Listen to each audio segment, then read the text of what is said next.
आजादी के बाद जब देश नवनिर्माण की ओर बढ़ रहा था, तब कांग्रेस ने सामाजिक न्याय के नाम पर भेदभाव की राजनीति शुरू की और तुष्टीकरण को बढ़ावा दिया। आज भी कांग्रेस वही कर रही है जो दशकों पहले किया करती थी, दलित पिछड़ों के हितों पर कुठाराघात। इस बार हम इतिहास से वर्तमान की ओर नहीं, बल्कि वर्तमान से इतिहास की ओर बढ़ेंगे और आपको बताएंगे कि कैसे कांग्रेस दलित पिछड़ों के हकों पर डाका डालकर मुसलमानों को दे रही है।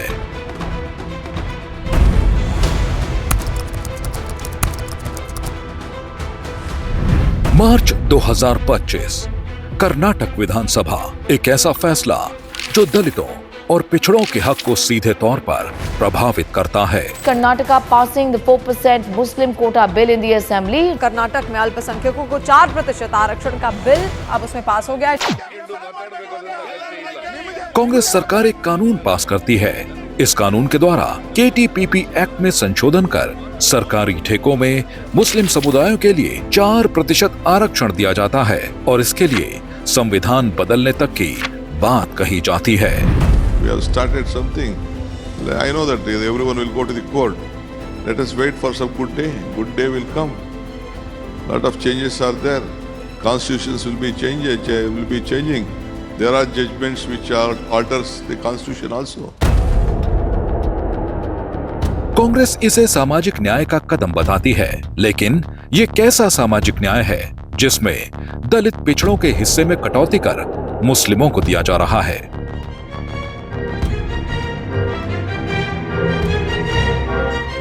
पिछले कई दशकों से कर्नाटक में OBC, SC और ST समुदायों को 32% आरक्षण मिलता रहा है।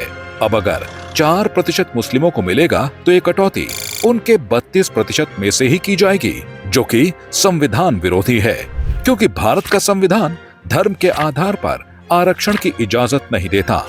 अलीगढ़ मुस्लिम यूनिवर्सिटी में एक दौर था जब वहां पर दलितों को आरक्षण था, लेकिन फिर उसके बाद कांग्रेस सरकार ने अलीगढ़ मुस्लिम यूनिवर्सिटी में जो है दलितों का जो आरक्षण था वो खत्म कर दिया और पूरी तरह से उसको मुस्लिम यूनिवर्सिटी का दर्जा दे दिया। इसी तरह से जो है दिल्ली की जामिया मिलिया यूनिवर्सिटी में भी अगर आप देखेंगे तो वहां पर भी दलितों के पास आरक्षण था, लेकिन उस आरक्षण को भी खत्म करके पूरी तरह से मुसलमानों को जो है वो वहां पर उनकी सीट्स दे दी गई।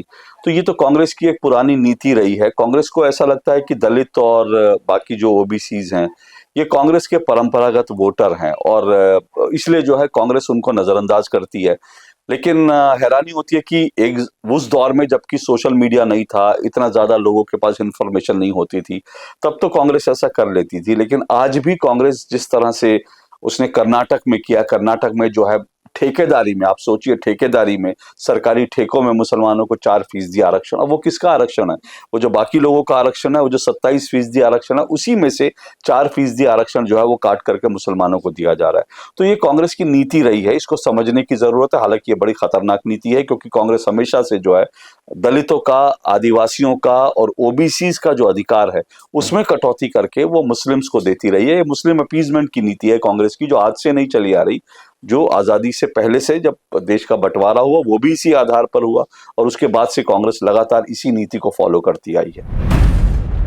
कांग्रेस ने सिर्फ OBC, SC, ST के आरक्षण में ही कटौती नहीं की, बल्कि मुस्लिमों के लिए विशेष योजनाएं चलाई। वक्फ बोर्ड को ज्यादा अधिकार और फंडिंग दी गई, जबकि दलित पिछड़ों की योजनाओं में कटौती हुई। हिंदू मंदिरों की कमाई पर कांग्रेस सरकार ने अपना हस्तक्षेप बढ़ाया, लेकिन मस्जिदों और चर्चों को विशेष छूट दी गई। हिंदुओं के मंदिरों से जो है वो पैसा इकट्ठा किया जाता है, सरकार ने उनको अपने अधीन कर लिया। अब आप सोचिए, कर्नाटक में मैंने एक रिपोर्ट देखी थी, कर्नाटक में जितने हिंदू मंदिर हैं उनसे करीब 400-450 करोड़ रुपए मंदिरों का पैसा, जो आम हिंदू जाता है मंदिरों में चढ़ावा चढ़ाता है, उसको लगता है वो अपने धर्म के लिए दे रहा है, सरकार उस पैसे को ले लेती है। 450 करोड़ रुपए कर्नाटक में सरकार ने ले लिया और वो पैसा जो है बाकी योजनाओं में खर्च कर दिया। उन बाकी योजनाओं में बाकायदा वक्फ बोर्ड को भी पैसा दिया गया, बाकी योजनाओं में कब्रिस्तान को पैसा दिया गया, मदरसों को पैसा दिया गया, जो ईसाई गिरजाघर है उनको उनकी मरम्मत का पैसा दिया गया। तो ये कौन सा जो है सेकुलरवाद है, ये कौन सी पंथ निरपेक्षता है कि हिंदुओं का पैसा आप ले लो और बाकी सब में बांट दो। तो मुझे लगता है तुष्टीकरण है।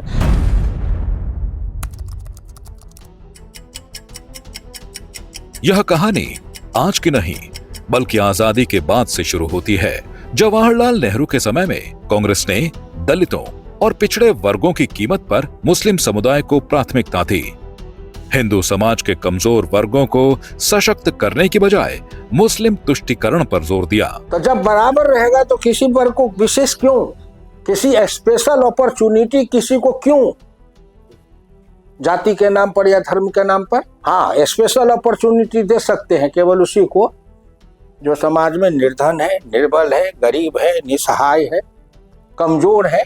उसके लिए कुछ हम स्पेशल अपॉर्चुनिटी दे सकते हैं ऊपर उठाने के लिए, लेकिन धर्म के नाम पर किसी को स्पेशल अपॉर्चुनिटी क्यों देंगे?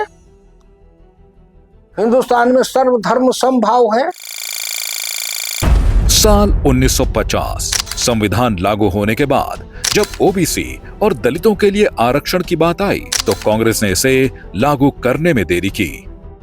काका कालेलकर आयोग जो साल 1953 में बना, उसने ओबीसी को आरक्षण देने की सिफारिश की थी, लेकिन नेहरू सरकार ने इसे ठंडे बस्ते में डाल दिया। दूसरी ओर मुस्लिम समुदाय के लिए अलग अलग तरीकों से नीतियां बनाई गईं। नेहरू ने अल्पसंख्यकों के लिए विशेष प्रावधानों की वकालत की, जिसका असर यह हुआ कि दलित और पिछड़े वर्गों को उनका हक पाने के लिए लंबा संघर्ष करना पड़ा। मंडल कमीशन की रिपोर्ट को आप लगातार लटकाते रहो, टालते रहो, और मंडल कमीशन को इससे पहले काका कालेलकर रिपोर्ट जो थी उसको भी लेकर, और जब भी दलितों की ओबीसी की जब बात आती है, ये जो ओबीसी कमीशन है इसको आखिर किसने संवैधानिक दर्जा दिया? कांग्रेस ने क्यों नहीं दिया? आपने कभी नहीं सोचा कि अल्पसंख्यक मंत्रालय आप बना देते हैं, लेकिन जो ओबीसी कमीशन है उसको आप संवैधानिक दर्जा नहीं देते? तो ये सब चीजें क्या हैं? ये आपकी प्रायोरिटीज दिखाता है। नेहरू ने हिंदू कोड बिल तो लागू किया, लेकिन मुस्लिम पर्सनल लॉ को छेड़ने की हिम्मत नहीं की। नेहरू ने अल्पसंख्यकों को अलग अधिकार देकर देश को धर्म के आधार पर बांटने का काम किया। अलीगढ़ मुस्लिम यूनिवर्सिटी को विशेष दर्जा देना, शाहबानो केस में मुस्लिम पर्सनल लॉ को बचाना जैसी नीतियां हमेशा कांग्रेस की मंशा स्पष्ट करती रहीं। मुझे लगता है कि अगर पूरे भारतवर्ष की बात करें, अगर हिंदू समाज में सुधार की बात हम हिंदू कोड बिल से कर रहे थे, तो क्या जो मुस्लिम भारतवर्ष में रह रहे हैं उनके समाज में अगर कुछ बुराइयां हैं, कुरीतियां हैं, क्या उनका संशोधन नहीं होना चाहिए था? क्या उनको सुधार की आवश्यकता नहीं थी? अभी अगर हम वर्तमान सरकारों की बात करें तो 3 तलाक जैसे मुद्दे सामने आए हैं, जिसमें उन महिलाओं को न्याय देने की बात की गई है। तो मुझे ऐसा लगता है कि जो न्याय है वो धर्म से इतर है। हमें न्याय को धर्म से इतर रख के बात करनी चाहिए। धर्म उसका कोई पार्ट नहीं है, क्योंकि धर्म से पहले हर व्यक्ति इंसान है। अगर हिंदुओं के सुधार की गई और मुसलमानों का सुधार नहीं किया गया तो हो सकता है उस समय के लोगों को यह लगता हो कि कांग्रेस उस मुस्लिम समुदाय का कुछ भला कर रही है। पर अगर आप आगे चल के देखें तो एक बहुत बड़ी संख्या में हम पाते हैं कि अगर आज भी हम निरक्षरता की बात करें, पढ़ाई की बात करें, तो वो अल्पसंख्यक समाज आज भी बहुत पिछड़ा हुआ है। उसका कारण क्या है कि उसको समाज के जो मेन दायरा था शायद उससे मिलने ही नहीं दिया गया, उन्हें भयभीत किया गया और यह कहा गया कि आपकी सुरक्षा केवल और केवल कांग्रेस कर सकती है और कांग्रेस को इसलिए आप वोट दीजिए। इसलिए जो दूसरी पार्टियां हैं उनको सदैव किनारा किया गया।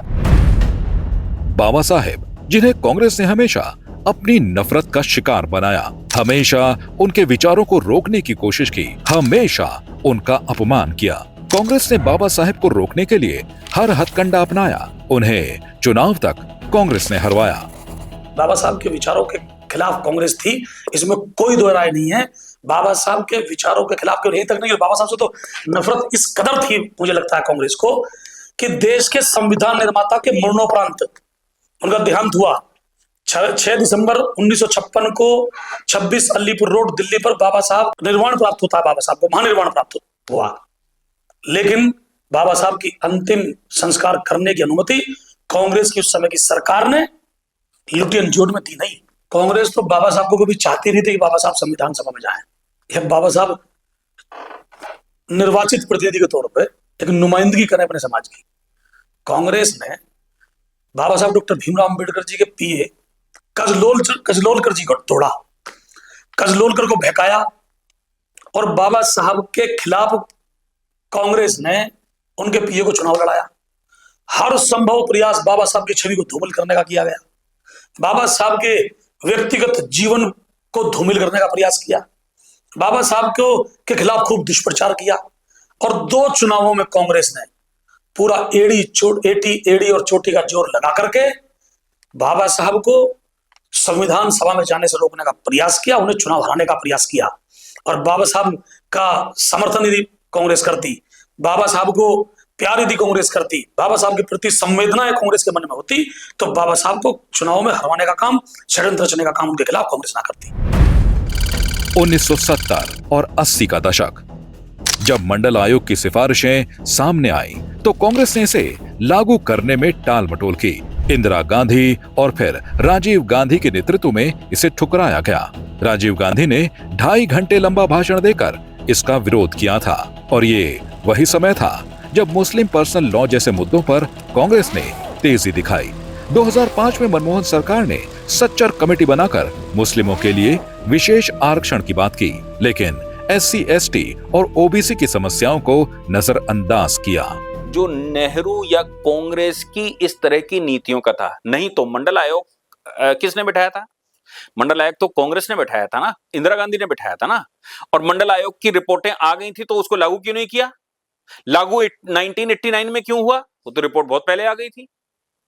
अगर उद्देश्य सामाजिक न्याय का होता तो मुझे लगता है कि निश्चित तौर से उस समय एक्शन होने चाहिए थे। अब तक 75 वर्ष में मैं मानकर चलूं 3 से 4 पीढ़ियां निकल गई हैं। 4 पीढ़ियों बाद हम सब एक इक्वल स्टैंड पर खड़े होते। भारत में कोई छोटा बड़ा होता ही नहीं। इस देश में अब कांग्रेस नई मुस्लिम लीग बन चुकी है। राहुल गांधी बाबर की कब्र पर जाते हैं, लेकिन महाकुंभ और अयोध्या जाने से परहेज करते हैं। मनमोहन सिंह प्रधानमंत्री रहते हुए देश के संसाधनों पर पहला अधिकार मुसलमानों का बताते हैं। We will have to devise innovative plans to ensure that minorities, particularly the Muslim minority, are empowered to share equitably in the fruits of development. They must have the first claim on our resources. Congress मुस्लिम आरक्षण के लिए संविधान में संशोधन की बात कर रही है। We have started something. I know that everyone will go to the court. Let us wait for some good day. Good day will come. Lot of changes are there. Constitutions will be changing. There are judgments which alters the constitution also. Congress की नीतियां नेहरू के समय से लेकर कर्नाटक के मौजूदा फैसलों तक यह स्पष्ट कर देती हैं कि कांग्रेस OBC, SC, ST विरोधी है। इसलिए कांग्रेस का अंत जरूरी है।